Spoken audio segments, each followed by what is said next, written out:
Hey guys, just need a quick minute or two of your time. Call it a state of baby beard address at the top. Just a few things to quickly get out the way.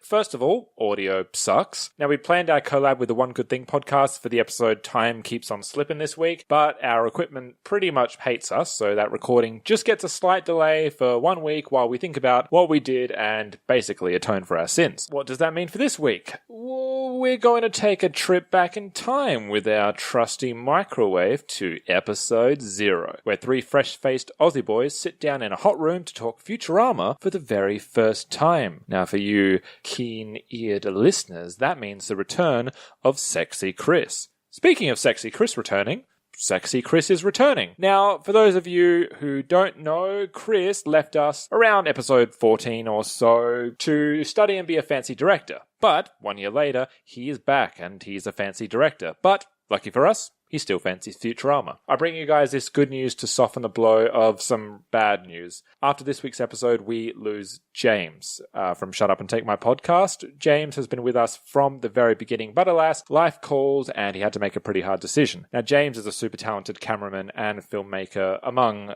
a myriad of other things in his own right. So it only makes sense that he's leaving Shut Up to pursue his career and his dreams. Look, we wish him the very best. It's Shut Up's loss, and in all seriousness, he will very much be missed by all of us, and I'm sure by all of you. However, that does not mean we dominoes will fall like a house of cards. We persevere. Baby Beard does have more news in the coming weeks, but that's for another time.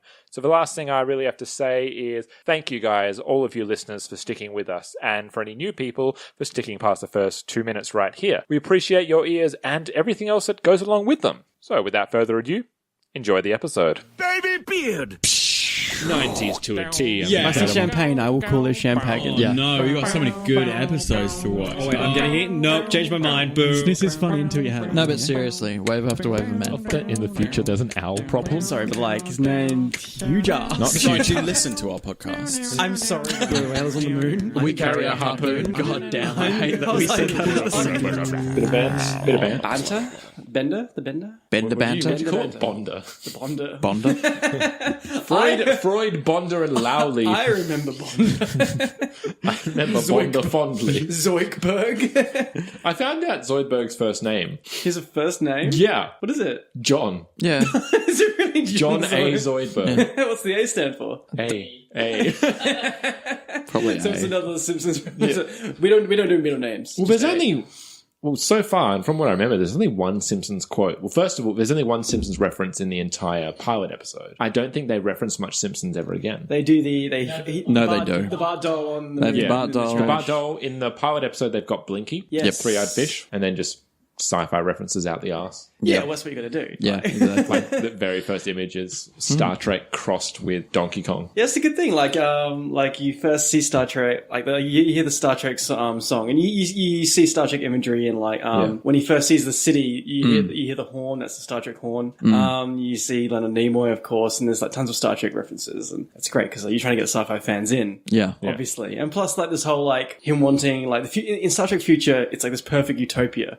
We're going to the future now, and it's just as shit as as it was in the 20th century.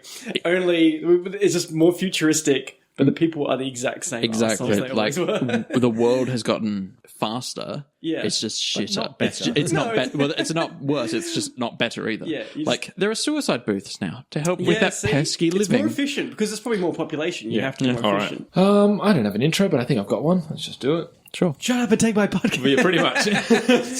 We've got a name Yeah. from the first episode. Do we want to like make the noises of the Futurama intro as our intro?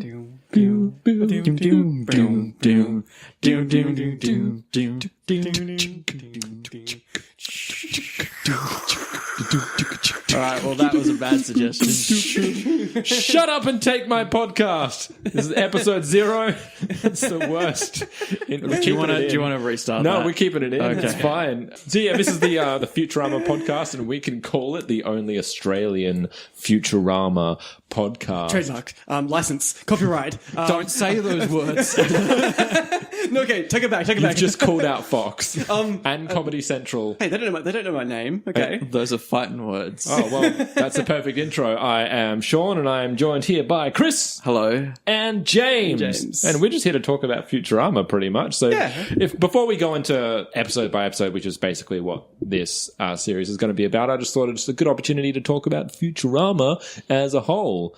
Like, When did you guys get introduced to Futurama? God damn it. Oh, that's hard. I mean, like, it was Simpsons first. I think it was only Australian viewers will get this, but Animation Domination. If you remember that, it was a Foxtel thing. Which is I didn't get it. Our cable TV, there was a animation block called Animation Domination, which at different points of its run had things like Simpsons, Futurama, Family Guy, King of the Hill. Yeah. This is around the time when they would just play episode after episode after episode after episode. So I kind of just got I'd see it like every day, like before school, that kind of thing, and even after. Just constantly watching cartoons, basically raised on it. See, I didn't have cable, so I got introduced to it at, I think Channel 10 had it at 9:30. Oh, geez. Really? Yeah, Late? They had it super late. Well, I mean, we don't look at it now as an adult show, but for then it was really cutting edge. Like it was pushing envelopes all over the place. I mean, in the debut episode, they introduced the concept of a suicide booth, which took a lot to get past the censors. I know, the board was pretty much just saying, well, if the future's so great, why are they killing themselves? Yeah. But they, like, kind of similar to what they did with The Simpsons, is one of the major fights that Matt Groening had was to have complete autonomy creatively without studio interference. Yeah. Which is kind of what they were looking to have with Futurama, because that's just the way he works it. This is a series that came about. You're obviously almost 10 years into the Simpsons run now, but a few years previous to that, they'd been hounding Matt Groening to come up with a new series. So he brings one of the writers, David X. Cohen. That's right. And they established this world, this idea for 2 years before pitching it. And it's insane because these are, like, I'll just run down the writing team quickly. The writing team that they have, which includes Matt Groening and David Cohen, between them have 3 PhDs, 7 masters, and altogether between them, 50 years at Harvard. Yeah. Oh my God. Yeah. Like David Cohen has a BA in physics and an MS in computer science. Yeah. Why does every great comedian come from Harvard? Because they're all bored lawyers or bored scientists. Yeah, I feel that's what it is. Like, everyone's really smart. Then they're getting into comedy. They're like, all right, we can really make a message through this. Yeah, exactly. It's just weird. Like, this series, unlike, I was thinking about this the other day, unlike its kind of, quote unquote sister programs, I look at series like not only Simpsons, but Family Guy and then South Park. It didn't have a major run, and it's been cancelled twice. But it was, comparatively speaking, shorter, sweeter, doesn't generally outstay its welcome. 4 seasons. It had its 4 seasons of initial run between 99 and 2003. Yep. Went off. A couple of years later, Comedy Central picks them up to do the 4 movies. Yep. Which then gets broken down into 16 episodes to make the 5th season. Yeah. And then Comedy Central picks them up again, and then they run for 2 more seasons, and that's it. And if you live in Australia, the 16 episodes turn into season 6. Because in Australia, we got season 5. The broadcast, it's weird because they did a weird holdover between the broadcasts. So our idea of how the seasons work in Futurama are kind of skewed. Yeah. It's really weird. Australia is a weird beast when it comes to Futurama. Our production was delayed. It was particularly on free to air. Episodes were run out of order. Pilot was shown midway through. Well, the DVDs they don't say season 1, they say volume 1 and volume 2.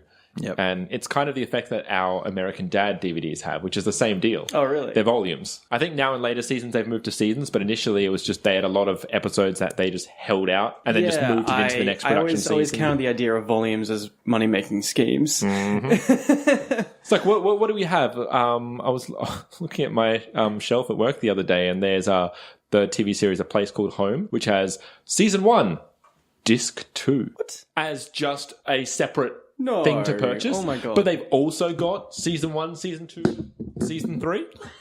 Keep talking while I adjust my microphone here. But the listeners won't know that at all. No, never. Just hear the loud crashing sound.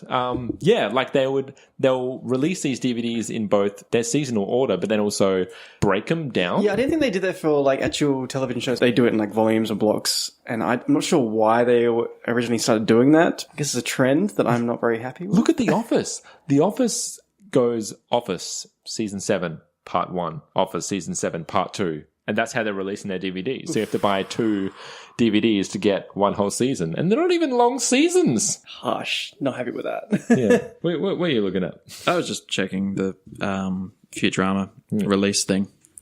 We may have to cut that because I don't know where I got the idea that they divided season 4 into two seasons. Season 4. No, you said season 6 and then 5 and then it got weird. No, season 4 was originally divided into 2 seasons in Australia. So we got to season 5, but I can't find it. It wouldn't surprise me. It wouldn't surprise me. Australia is a weird one. And they don't know that. Yeah. But yeah, they have a look. They've got 7 Annies and 6 Emmys.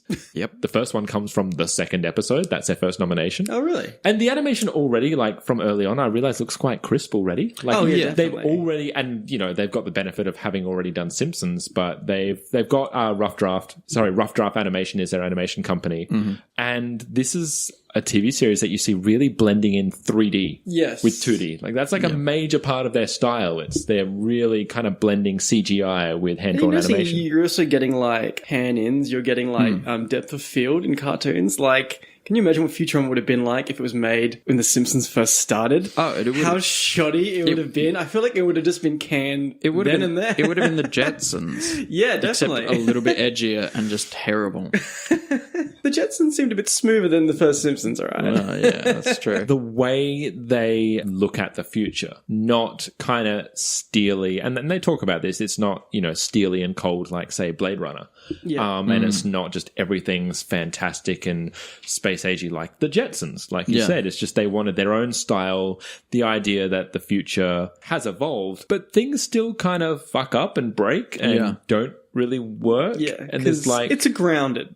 Oh, absolutely. Like, I mean, you see that in kind of like the pilot episode, in that Fry stays static, and then you see the world get destroyed and built and destroyed and built again. But you're like, okay, like nothing has changed. Just the buildings, like the type of building has been replaced, but the same, like, so from the very beginning, we're getting like, it's kind of the same world. It's just everything is a little bit faster or Everything just more repeats updated. itself, Yeah, basically. exactly.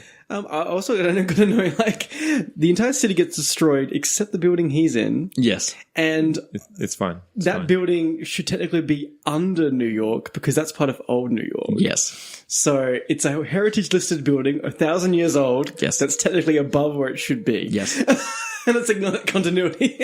And what's great is I know that continuity, they kind of just play fast and loose with it. Like the idea that, and I'll get onto this later about world building, but the idea that they set up that everyone gets assigned a job. Yeah. Yeah. And They really just put that by the wayside as seasons go in. They really throw that away. They come back to it every now and then, but for the most part, they're just like, yeah. As far as like world building continuity, they do play fast and loose with it. But the thing I really enjoy is that character continuity and character arcs through Futurama. It's probably one of the best as far as holding characters accountable to their actions and to like, there are no jump the shark moments really. They do settle into certain tropes with characters, but not in a bad way necessarily. No, It's not like in a bad way. Zoidberg eventually, the first most obvious one is Professor Farnsworth eventually becomes just a cranky bastard. Yes. And they lean into that a lot. Yeah, You don't yeah. see it in the earlier episodes because he starts off as a doddery Yeah. old man, but they kind of lean into that trait. Zoidberg is just hated by everyone. Well, I mean, this is the thing. Is like Zoidberg is a take on like Jewish. It's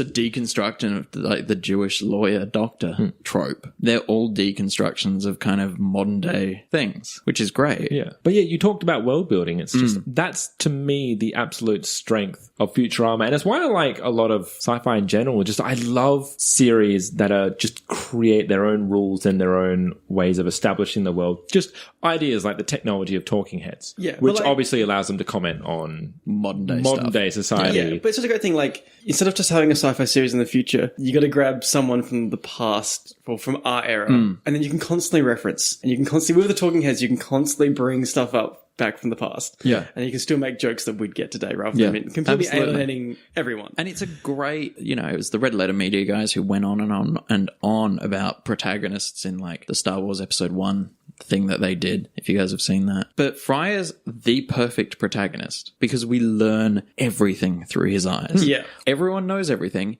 except Fry, who is the protagonist, Yeah. and we have to learn it with him so that everything we learn is new. We don't know the suicide booth in episode 1 is a suicide booth until Fry learns it, really. Like, it's withheld information, which is great. And it's just, he's that perfect protagonist of he's dumb. He is naive, but he's just happy to throw himself into everything. And he doesn't by the second episode, they start with him just eating breakfast like everything's normal. Yeah. Like he's only just come 1,000 years into the future. Sorry, 1,000,000 years into the future. According to him, yeah. And he's just happy to accept it. He's like, yeah, cool. Let's just see what everything is. Yeah, well, I mean, he's the fans. He's the fans of the show, Like, what is it? He's a college dropout. Who's, it's later on in one of the seasons. He's a college dropout. He's a pizza delivery boy who drinks beer and has his, girlfriend cheat on him. Yeah. Sorry if that's you out there, fans. But, But he dresses like James Dean. Yeah, that's true. Rebel without a cause. Yeah. It's exactly what James Dean wears. I'm like, cool. Yeah. But little reference for you there. There you go. Well, I mean, that's the point, is that we have a relatable protagonist, and that's perfect. That's how a show lives and dies. And it's just interesting that how much this could have just been a TV show that's trying to get out of the shadow of The Simpsons. And it clearly establishes itself as an entirely new beast from the get-go. And it survives. They learn what they did wrong in The Simpsons as well. Like the opening scene, like the opening credit, or the opening title sequence is what they've learned from The Simpsons. In that you make it fast, you make it snappy, you introduce as many characters as possible who are going to be relevant later on, and you introduce the setting and the world. Great. Perfect. Done. And also, they just have an iconic opening credit scene. Yeah, that does they really do. It does have their own chalkboard gag and couch gag, which is, the little subtitle underneath Futurama and then the different cartoon. Yes. That will go on the screen. And that's just like a nice little visual thing, which they do so well. It's just, I love all these writers that come out of Harvard that just have no problem doing references and just like little smart things that you don't like. I didn't they know that catch half this stuff when I was 10. But that's they know right. you're going to pay attention to the opening. And it ends well. Futurama as a series, it ends well. It's also ended 4 effing times because they're constantly on the brink of, this is probably the last episode. We just need to kind of end it and tighten it. So if it comes back again, Oh my god. It won't. Surely. Which is a nice way. It's good for us to honor it in a podcast. It's better for shows to end. Yeah. Rather than to drag on forever. Yeah, and then the longer a show's run, the higher chance of jumping a shark happening or something like that. Like it's 140 episodes as well. So it's a nice, plenty. it's a great innings. Nice number. It's a great innings. Some shows don't make past. How long did Firefly run for? Firefly Sean? was 14 episodes. 13, 14? So let's, God, I'm going to get hounded for that. Be happy that we got as many we did with Futurama. And we can get through this. Yeah. It's possible. The next time we'll do a Firefly podcast. It'll be very, very fast. Yeah, it'll be short. No, because we'll do that and then it'll be picked up for a season 2. Yeah. No, it won't. What is that, 15 years later? Yeah, something like that. Serenity 2. Serenity. Serenity later. Ugh. I think we've run out of things to say about Yeah. Futurama. We really have. As far as an overarching thing. No, it's good. I mean, that's just a little pre-ramble of what's to come. Do we want to sign off? Yeah, cool, man. Episode 1. I've been Sean. I've been Chris. I've been James. Get ready to shut up and take our podcast. Yeah. Did that work? Do you like that? Shut up and take my podcast. There you go. Shut up and take my podcast. 45 episodes just flies by. Oh, it sure does. What a milestone. We should have done this at 50. I'm starting to realize, but hands were kind of tied this week. Yeah. We've got people to introduce, and We might be cancelled at 50. yeah. And then immediately brought back on Yeah. a different network. Through another Yeah. network, please. Someone pick us up. But be aired at episode 2 again. So. Yes, I feel like a Futurama podcast should do that as a rite of passage, right? What, us get cancelled? Get cancelled and Get brought back. We cancelled. kind of did. We went on a hiatus for a couple of That's months. true. So Yeah, and this is the kind of this is the reboot with new cast members and stuff. So we've Yeah. done everything wrong. We released an episode before this reboot. We didn't wait till episode 50. And we've only waited until now until our first audio screw-up. We've Audio lost screw-up? We've lost an episode. That's lost an Oh, episode, that's right. yeah. That's why right. you're here today. Yes. Here I am, this filling is- blanks. So this is not filler at all. Oh, no. So for those of you that are hopefully still with us now, this is kind of the other side of the episode. Completely planned, not thought up of 2 days beforehand, but kind of just seeing where we're at. After 45 episodes, we've had cast changes, whole things have happened. Phil got brought up. I'll start with you, Phil. Okay, this is the formal part of the podcast. You know what? We never really introduced you at all, I don't think. I think we briefly talked about me in the episode, but not much. But did we just make English jokes? I feel we just made an English joke and then moved on. That's an introduction in itself. It's how Australia was formed. Yeah. Pretty much everyone's made some kind of dig at me being English, so it probably just blended in. Never gets old? Well, I guess I can introduce myself in the context of Futurama. It's probably the most important. What is Futurama to you? Oh wait, you were being mildly ironic. Yeah, mildly. It was interesting. We just listened to the other half of this episode is the original kind of cast talking about the show before the show aired. I guess it never got included. It was interesting to listen to you guys talk about Futurama. Slightly different for me. I was in the UK when it first aired, and I remember the kind of hype for it. I remember before it came out, and we were like, "Oh, there's a new Matt Groening show. It's going to be like a Simpsons-style comedy, but all about sci-fi." And I forget you've got 5 years on us. Yeah. So I'm not going to tell the audience how old I am. You can probably find that information online. Well, I'm 40, so yeah, okay. that's a lie. We're just going to go for it. Just in you case. look great, I just have to you. say. He moisturizes a lot. Yeah. Don't ask where, It's actually what he's doing right now while I'm talking. But yeah, I remember going, "Oh right, this is a new show coming out," and it's got. I don't remember exactly what I watched or read about it, but I remember the highlights being it's a show about sci-fi, and I was really into things like Stargate and Star Trek at the time, and that it had, it was blending CGI and animation, and I was like, oh, this sounds freaking awesome. And we had cable at that time, and it was on Sky One, so they had all the big shows from America. They had Futurama, so I remember watching the first episode when it came to TV. Oh God! And the series has landed when it was new. I was 8. Okay, feel old. I was in my teens, so that people can work out from there how old I am. It's not Maths. It's very old.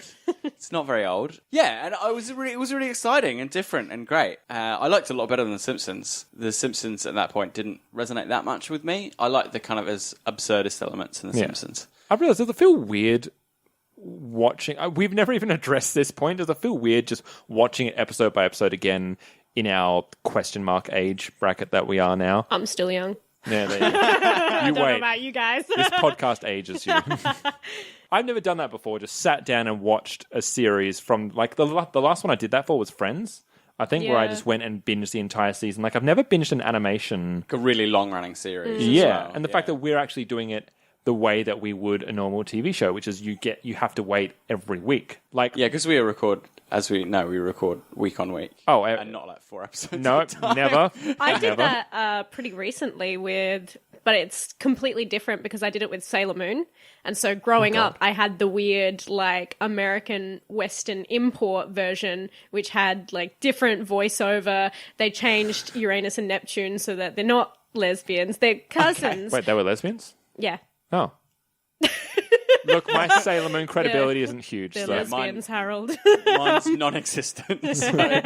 No, but yeah, they were like a lesbian couple, and the Western kind of imports they got a bit worried. They're cousins who occasionally kiss on the mouth. Oh, that's worse. That's so much worse. And there's a few different plot holes and stuff. So then, watching it recently, I just went straight for the Japanese dub with English subtitles. Where your lesbians are just lesbians. Yeah, Yeah, exactly. cousins. Keep our lesbians lesbians has always been the motto for Sailor Moon, and I'm glad to learn that now. But it was interesting kind of watching it as this kind of really campy show, which when I was younger I took completely seriously. I was for sure. yeah, you gotta punch your fist up in the air and you'll transform and then you'll kick butt in stilettos and you're like, fuck yeah.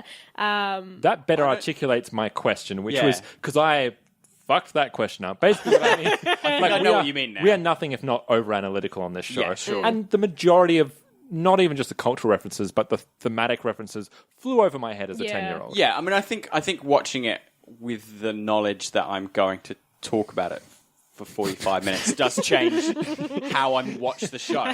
In my head, I thought you were with the knowledge that I'm going to die. I mean, that knowledge is always with you. Yeah, that sits heavy on whatever you watch. Yeah, kind of that's thing. right. Yeah, with that I think knowledge. weirdly, Futurama kind of embraces the nihilistic mindset in certain times. I don't think I watch it. Obviously, I watch it with a different mindset because I'm going to talk about it. But I don't feel like I have changed my personality that much. So much so that I feel like a completely different person when I watch Yeah. it now. I kind of enjoy it on the same level, although maybe my literary references and sci-fi chops are a bit better now. I've experienced more, so I get more of the references, maybe. Well, I don't think as a 10-year-old you'll pick up Cider House Rules. Yeah, No. maybe not. I mean, I was a bit older, but I still don't think I got a side house. I think also if you watch it quite young, it helps shape the rest of your humor.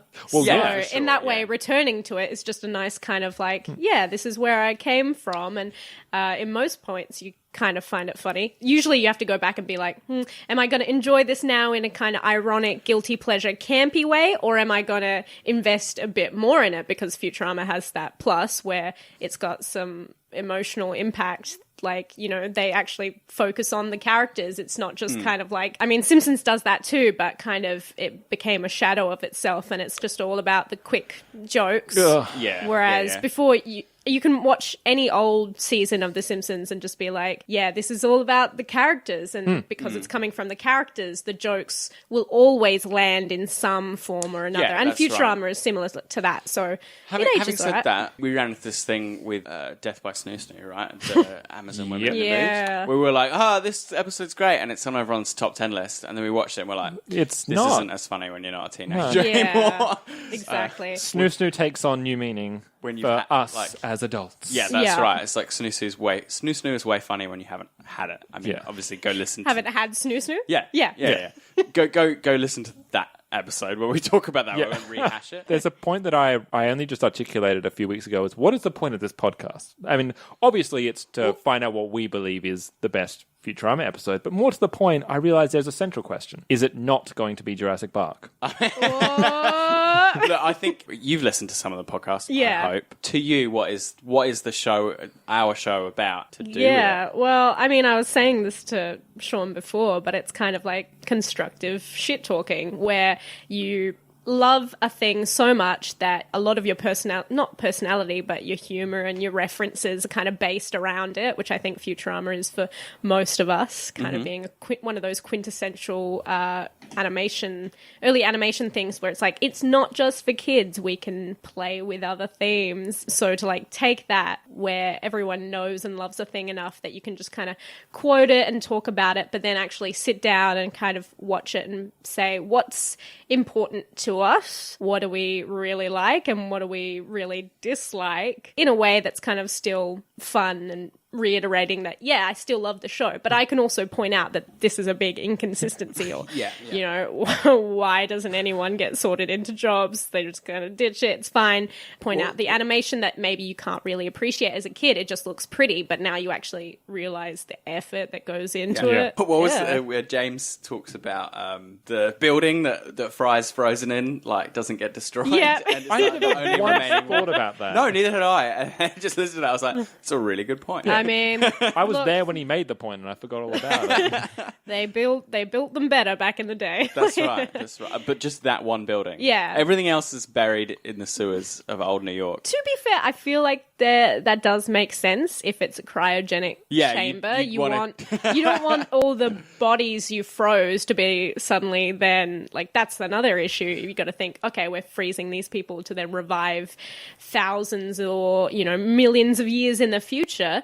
So we have to build something that can outlast any of us into this kind of new made. I don't know why it's in I'm a probably just skyscraper covering. either. You think No, you'd have it underground or It's something. quite a large building, yeah, isn't it's it? quite tall. Or is it one of those buildings where I'm trying to remember the pilot episode now? Was it just that was one floor of a multi-purpose Yeah. facility? I'm just thinking of like the Was view out the window while he's frozen, right? Yeah. You see the ships come over and they blow everything up. I remember it's in the skyline. It's quite high up. Yeah. And I would think that you'd put it in the basement. It would be safer. Right? And it's great. Like, I think about, you know, how can you be... And I've seen this in other podcasts. Like, there's a Star Trek podcast called The Next Conversation, which Yeah. is one of my favorite podcasts. Is Matt Myra on it. And they constantly get hate from fans because they are shit-talking Star Trek as well, even though they love it. And they explicitly say, we're lovers, we're not experts. Yeah. Yeah. But, like, more to the point, we've already gotten into a fight, a small fight, with someone on Reddit. Yeah. Yeah, but who the fuck cares about Yeah, it? but Oh, I'm going to say it. About the casting of Sarah Silverman. Yeah, about Michelle. Yeah. It's like, we can hate her and still like Futurama, but Yeah. it's great that we can get into fights with people about it. I think it's a kind of shallow kind of love if you... I think fandom is a kind of shallow kind of love. If you can't shit talk about something, I don't think you really love it. you know? Yeah, I don't think if you can't see something's flaws, it's not a real love. This is Yeah. getting a bit philosophical. Maybe you see people who are like Star Wars fans, and they go freaking nuts. And to those people, you can't say, The Last Jedi was a kind of flawed movie that I enjoyed. They just go nuts. Yeah. They're like, it was the best. No, it Star has to be Wars." perfect. Yeah, or else. Everything's But in it's like- absolute. Because otherwise it invalidates their love of it, and it's Yeah. not a very well. And I'd tell you right now, considered. I loved The Last Jedi, but sure, I'll point out little things like, this plot line could have been extended slightly so it doesn't seem like it's irrelevant, or, why did you put all the all the other not white people in this separate plot line that then you didn't develop enough, so everyone's like, I fucking hate that plot It's line. this conversation that I'm glad James and Chris aren't here for. 'Cause they have such a passionate hatred for that film. Oh yeah, we've talked about like every time we meet up at the moment, we talk about The next installment of The Last Jedi debate. Fucking nerds. We're gonna record. What do you think you've stepped into right now? Because that's, if nothing else, what this is. Big flame war on Reddit, apparently. Yeah. Hi, shitlords. If you take anything you put under a microscope, you're gonna see the warts. And Yeah. it's like how do you respond to that? Which you should Right. do with things you love, because if you love them, that obviously informs, what you love about other films, or, Yeah. if you're a creative Or TV person and you shows. want to make things, you say, okay, these are the things I love. What could I have done? Like, what would I have done differently to make The Last Jedi the perfect Let's keep movie? on Futurama if we Yeah. can. Oh, yeah. Yeah. Oh, is that that what why we're we're doing? No, here? we're doing Yeah, a yeah, Star... This is the public This is service. now the announcement. Star Wars literally podcast. asked, why are we here? What's the point of the podcast? It's And now Star we're Wars talking. talk. Star Now we're Wars. talking about Star Wars. Those are swiftly becoming some of my favorite things about the show. Like, those are only things that you get from putting an episode under a microscope, Yeah. right? But that's really fun to do. Exactly. Like, it's great. Those are some of my favorite things that we talk about, is when we deconstruct the show, and you only have it is an extra layer of joy. I think to do it. it makes something more fun. It's like when you watch The Room and you're like, why is he fucking her belly button? Like, that adds to you going kind of dumbfounded at the television. Why? He knows where the vagina is, right? That makes you love a thing all the more, because you can laugh at it as well. You can laugh at the problems. And Yeah. I have to note, you just knocked the mic as well, which is what we did in episode 0. So everything just comes full circle. Yeah, for sure. We're 45 episodes in and we still don't have amazing production values. No, But that's part of our charm. We've actually upgraded our kit a little bit. We have Yeah. these lovely boom arms now, and I think the next thing is to get shock mounts, because we are freaking terrible about touching the arms. I rest my hand on them. I'll touch the table. So everyone upgrades. gestures a lot for a medium that's only visual. Yeah, we went through a character that required a stereotypical Italian accent, and it was not possible without people. doing the arms. It You want to wasn't. talk shit about the Italians? Because Yeah. that's, I think that's mainly why you've brought me on. Yeah. To get the Italian response to Futurama. Well, That's yeah, right. that's also why we need- hopefully everything needs to be moved out of arm's reach for me, because my usual thing at a restaurant is I'll knock over the glass and my friend will go, I'm so sorry, she's Italian. Don't you work in hospo? Yeah, that's also why I probably shatter so many glasses. I'll be like, let me tell you why your boyfriend ain't shit. And then 5 glasses have gone already. We needed you on the episode we just recorded, which had the stereotypical Italian Italian voice. voice. Yeah. The Blown Sorry. Spot episode. That being said, I think we've covered a lot of Wait. ground. I want to know what you think about where we are from where we were. Look, this is our final episode. And we're done. What a bombshell. Oh, right, okay. No, no, Well, no, we do I- every 2 weeks. Did the so- ship sink with did I jump on and sink it, or did Was you it just sinking invite anyway? me to die along with the rest of you? The latter. Okay, that's I need nice. to drag everyone with Everyone me if needs I'm going friends, down. Yeah. right? Yeah. No, Aw. I'm surprised that we are still doing this. Not because I think we're shit, because we're not. We are the best. No, honestly, because this... In other things Sean says to himself while he's trying to get to sleep. Yes. We're the best. We're the best. This started a year and a half ago Yeah. in a house 50 minutes from here that wasn't mine, on a one crappy mic and a mixer that we were borrowing from a friend. And we just didn't know what the hell we were doing. And for that to still be here is crazy Yeah. to me, that we have sat down and watched 45 episodes of Futurama. And we are Feat still otherwise going. untold of. No. Sitting down and binging a television show. And then constructively Shit talking. Chat talk? Shat talking? What's shit talk? Shart talking? I would say shit talks, which is not as fun, but shart talking maybe. sharts talking? Well, that's when you go to shit talk, but then you just ramble on for a bit. It's a bit And of you know verbal what? diarrhea. Like, we have fans, or a fan. Yeah, we have a couple of people who post gifts when we post Yeah. stuff. We have Apparently, our- you have enemies. On We have Reddit. enemies too. Great. We have our own gear that belongs to us now. Do you enjoy Futurama any less? Any less? Anymore? No. Anymore? Anymore? Yeah. Yay. Good. That's good. Yeah. That's And you know what? They got my money. I bought the first four seasons, and Farnsworth is staring at us from up high. They are continuing to get money from us. So we're Beautiful art, though, on the box set. I just Thank have you, to I did it mention myself. that. Oh, it makes me think, wow. actually. Yeah. Do you know what? Now that this is more of a permanent space, we should maybe have a Futurama poster and to inspire us. Yeah. I have to also say, this is an audio Baby beard medium. Yeah. No, it's for We us. have- It's for us. We have an right, Instagram account, so if anyone is dying to know what we're talking about, I'll just send snaps of all my private life. It's all good. Yeah, please. Awesome, great. This is my room that this podcast is taking part in now, which is great. Yeah. Otherwise known as the studio. The studio. Ooh, yeah. is that what you tell the ladies? Welcome well, to Tamika. my love studio. It's what I'm telling to both of you right now. I feel strange. And strange as a note, I think is good to finish on. Great. And guys, so next week you will have Time Keeps on Slipping in a quality audio format. Yep, with both Pauls, Yeah. Pauls, Salt and Goodman. Yep, from One Good Thing. Because the original recording that we lost only had Salt. I get them so confused. It's because they keep just referring to themselves as Paul. Yeah, they're They the never Pauls. refer to themselves as their last They name. are one It's a entity. good. It's annoying is what Oh, it is. They're an it's like- annoying entity. It's a good shtick, but annoying. No, you know why it's bad? Is on Twitter. Only recently have they started referring to themselves when they're messaging us directly by their last names. They'd always just like, Right. Paul here. I'm like, which one? Doesn't help. Well, you got one, you're like, it's the same diff, right? I don't know. So they'll be back next week. Yep. With us on episode 46. 46, if we've got our maths right. Until that time, 45 episodes in, I have been Sean. I've been Phil. And I'm Ellen. Like a pro, we didn't even have to prep you on that. That was great. Oh, wow. Guys. She gets it. Please don't. Like, congratulate me on the bare minimum. All right. Bye, guys. No, wait, no.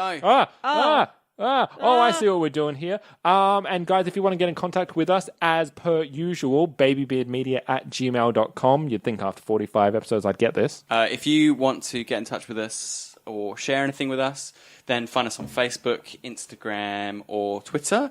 Everything's at Babybeard Media. Or if you fire a few flares into the Adelaide night sky, you never know, we might come and happen upon you in real life. So, Yeah, also that. Probably Either not. of those Probably not. things. But if in the absence of flares, just leave us a like, a review, or subscribe. I do please. like flares, though, so Flares are good. bye. Bye.